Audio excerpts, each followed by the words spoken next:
So I've noticed that a lot of the YouTube creators are freaking out because they're changing the rules, or they changed the rules, and a lot of people are upset because they went after people who had similar content, you know, or like similar thumbnails or whatever. But like, that's what YouTube has always told people, is to like, don't do different things. And that's why I do different things, because like I do the opposite of what they tell me to do, because I'm not monetized. And the people that are monetized are very confused by what's going on, because AI is involved, and greed and everything else is involved. So these corporate douches like are trying to like shake things up to make more money, because like they don't have enough fucking money apparently. And so people are unhappy. Just to let people know, I'm going to do different things. I always do different things. Sorry. Like, I'm going to do a comedy bit, then I'm going to do a music thing, then I'm going to do like, I'm going to play a 78 record, and then I'm going to like play an 8-track tape, and then I'm going to like talk about aliens, and then I'm going to talk, you know, like I'm going to do everything. Don't have these bad habits. They're building from scratch using the current rules, while everyone else is stuck fighting muscle memory. Yeah, so a lot of YouTubers are losing monetization. I always had trouble with that one. That's why I don't monetize my videos, because I can't pronounce monetization or monetization. Have been getting demonetized.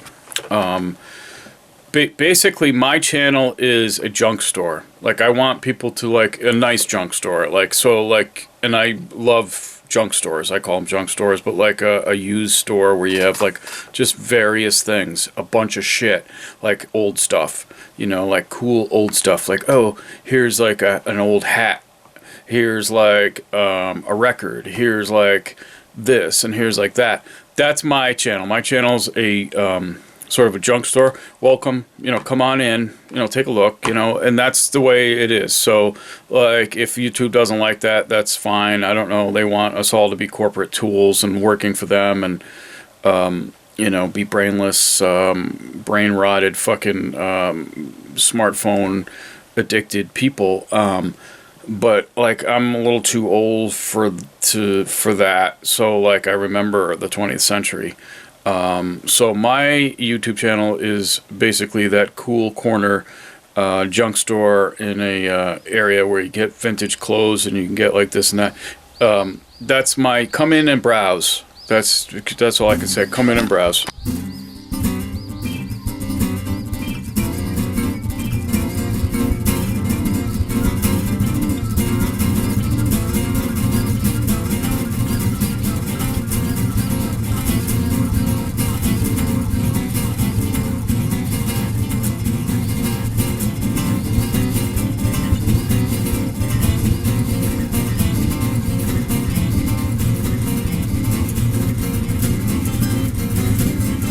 I found these records in the trash, and there's some good stuff here. This is for veterans.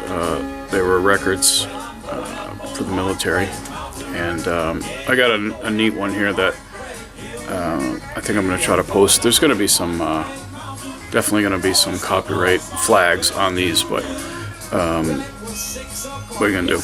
Here's something that I used to do. I used to, if I had problems making or burning CDs, I used to have a CD burner. I had a Philips CD burner in about 2004. It was a decent one. Then I had a Denon one I got about 2007. That also does not work. Now I have this TX. Sometimes they would just go bad. This is a whole pile of CDs that I had trouble with, right? So now, 20 years later, I'm going to see how many of these actually don't have any trouble, and how many of these are okay to play. I did find this. This is kind of cool. This is from a cable company, Adelphia, and those people who ran that company went to jail, and before it went over to Time Warner Cable, but Adelphia was the name of the cable company. This is from 2004, I think. But this is one of those discs that you get in the mail. Kind of funny. Some discs from 2003, some various, this is a lot of discs, but they may not work. This one's interesting. What the hell is this? Okay, well, I found Ryko Disc Post Groundhog's Day Spectacular from February 1991, and it's Ryko Disc. Big fan of Ryko Disc. What else we got here? Got just a bunch of these. And for some reason or another, they didn't play. Oh, here's another one. Oh my God. Look at this old disc. It's the classic AOL disc, you know, you get in the mail. Try it. Oh, what's this? Here's another one. Oh, this is software for Windows NT, Windows 95. That's kind of funny. Check what's on that. Oh, there's more of those. Rod Stewart, as time goes by. As time goes by, we'll see if any of these actually play again. But these are from like 20 years ago. And God knows why. I don't know if these were... Oh, here's one that just ended up here. Whoops. Yeah, this one is a Vince Neil, Sisters of Pain. That was why it was in the garbage pile. No offense to him or his fans, but I'm not a big Motley Crue fan. This is kind of funny. CD I made for Brian. Hey, Bri, I made you CD, but 20 years ago. I don't think it works. So we're going to try these out and see what we got here. It's kind of cool. Because I know that there's some of these have something on them, but if we can play them, this one says it's blank. Even if they go blank, that's fine too. I can use them. So let's see what we got. I'm finding stuff on these discs from 20 years ago. Putting them in. I guess I had some kind of error and just put them aside and said, well, this one doesn't work, and then start over. But these seem to be reading. Thank you. It's reading. And this one I know has stuff on it. I don't know what, from 20 plus years ago. It's got to be more than 20 years ago. This one is got 3 tracks and it's a full disc. So I'm going to play it, but I don't... It's a record, something, or tapes. Frank Zappa. Okay. So apparently made a bunch of CDs. I'm going to finalize it. Looks like it just never got finalized.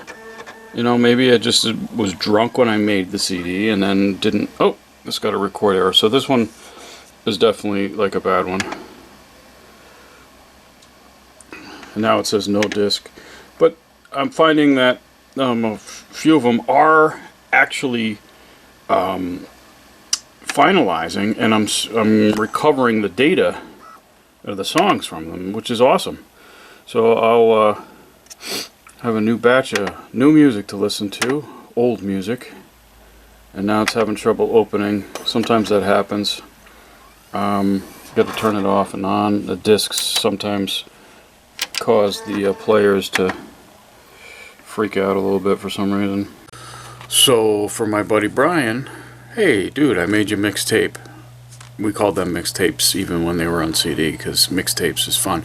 I haven't made a mixed tape or a mixed CD for someone in a long time, but I just finalized this one that I started in about 2006. So here you go. It's a little late, but it's just yeah.